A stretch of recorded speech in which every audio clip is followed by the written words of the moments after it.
चंद्रपूर शहराचा मध्यवर्ती भाग असलेल्या बिनबा गेट परिसरात आज पहाटे एक बिबट एका रिकाम्या घरात शिरलेला आहे। हे घर गेल्या अनेक वर्षापासून रिकाम आहे आणि अशी मोकळी जागा तिथे आहे। सध्या आपण त्याच ठिकाणी आहे आणि मुख्य म्हणजे हा अतिशय घनदाट वस्तीचा भाग आहे।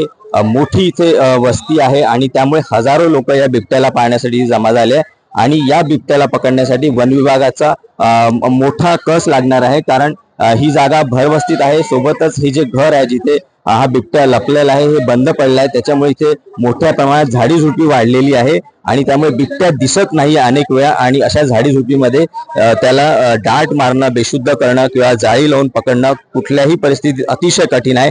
मात्र वन विभाग आणि पोलीस विभाग इथे मोठ्या प्रमाणात प्रयत्न करत आहे। मात्र इथे सिच्युएशन अतिशय तणावपूर्वक आहे पूर्ण आहे, कारण इथे हजारो लोक आजूबाजूला उभे आहे आणि या बिबट्यानी या छोट्याशा जागेतून जर उडी मारून बाहेर आला तर तेव्हा काय होईल हे सांगता येत नाही। त्यामुळे वन विभागाला आणि पोलीस विभागाला मोठ्या कसोशीने हा जो बिबट आहे हा जेरबंद करावा लागणार आहे। सारंग पांडे, एबीपी माझा, चंद्रपूर। एबीपी माझा, उघडा डोळे बघा नीट।